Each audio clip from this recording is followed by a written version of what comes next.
અહીંયા યોગી છે પણ કારણ કે આ વિદ્યાનું ધામ છે અને આ વિદ્યા છે આપણને આલોકની વિદ્યા છે. એટલે દેહના સુખ મળે, ડિગ્રીઓ પ્રાપ્ત કરીએ, પૈસા કમાઈએ, સારું સુખ મળે છે, એને માટેની છે, એની જરૂર નહીં છે. પરા વિદ્યા આપણે જે કહેલી છે એને માટે.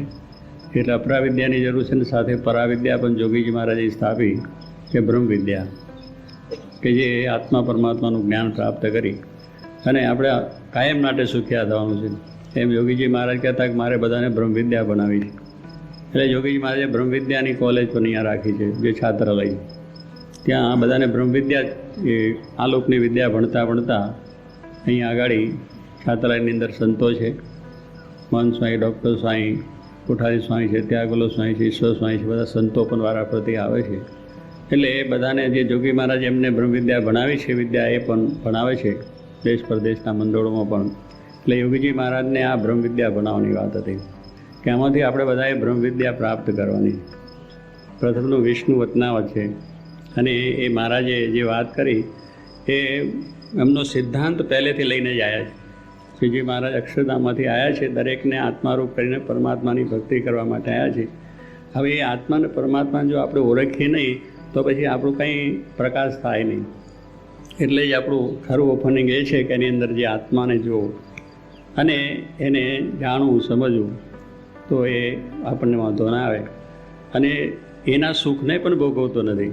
આપણે બીજા સુખને ભોગવીએ છીએ.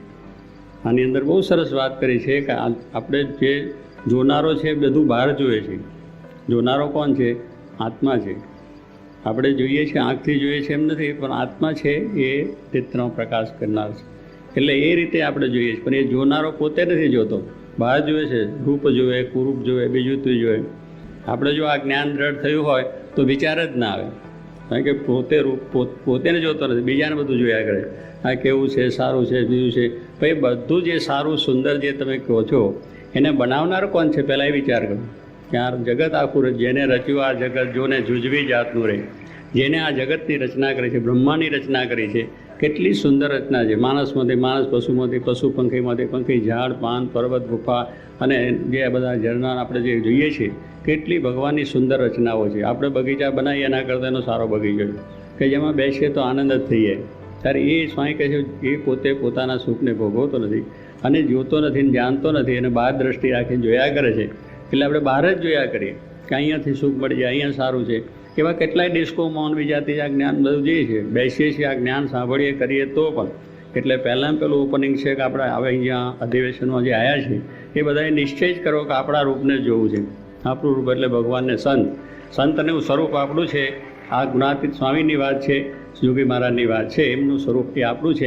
એને જ જોયા કરો, એને જ જોયા કરો. એટલે કંઈ આપણે 24 કલાક જોવા છે નહીં. એની આજ્ઞા કે કહ્યું ને આજ્ઞામાં સત્તારૂપે વર્તવું, તો આજ્ઞામાં વર્તે એટલે સત્તારૂપ થઈ, આત્મસત્તારૂપે. આ શબ્દો આપણે બહુ ધ્યાનમાં છે. એની સામું જોવાનું એટલે શું કે એમની આજ્ઞા બરોબર રીતે આપણે પાડવું. એમને જે ન રૂચતું તે ન જ કરવું, એમને ન ગમતું હોય તે ન જ કરવું. તો પછી આપણે આપણું જે કંઈક કરીએ છીએ સાર્થક. એટલે બ્રહ્મરૂપ થવા માટે જ આપણું અધિવેશન છે. એમાંથી આવું જ્ઞાન પ્રાપ્ત કરવાનું, આવી સમજણ પ્રાપ્ત કરવાની, અને એવી પ્રાપ્ત કરવાની છે કે બોલી ગયા નહીં, પછી સ્ટેજ ઉપર તો બોલી જઈએ અને આપણે બધી વાતો કરીએ છીએ. એમ કરતાં કરતાં આપણને થવાનું પણ છે, ચોક્કસ છે. પણ એ લાઈન રાખવી જોઈએ, નિશાન રાખવું જોઈએ કે આ જે મેં તૈયારી કરી છે એ મારે અહીંયા પહોંચવા માટે નહીં. એ પૂરી કરીને બંધ કરી નથી દેવાનું, એને યાદ રાખીને કરવાનું છે. તો એ દ્રષ્ટિની અંદર પહેલું ઓપનિંગનું આ 2 વચનાવત. એક તો પહેલાં એ કહ્યું, એ પણ બહુ આત્મસત્તાની વાત કરી. 51 વચનાવત એ પણ એ જ વાત છે, પુરુષની આજ્ઞામાં જે વર્તે આત્મસત્તા રૂપે. એટલે 2 વચનાવત તો બહુ સુંદર વસ્તુ છે. એટલે પહેલું આપણે આત્માને જોવાની દ્રષ્ટિ રાખવી. આત્મા એ સત્પુરુષ આપણો છે, એના સામે દ્રષ્ટિ હંમેશા રાખી અને કરવું. અને બહારનું જે કંઈ આપણે જોવાનું, સાંભળવાનું છે એ બધું કંઈ જરૂર નથી.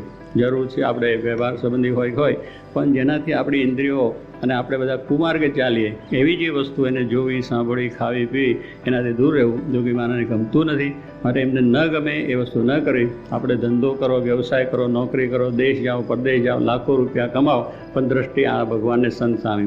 એમની આજ્ઞા, એમની રુચિ એ શું છે, અને આપણે બ્રહ્મરૂપ થવા માટે આવ્યા છીએ. આત્માનું જ્ઞાનનું અનુસંધાન હંમેશને માટે રહે, પરમાત્માના વિશેની આપણી ભક્તિ પણ હંમેશને માટે રહે, એ મહારાજને પ્રાર્થના.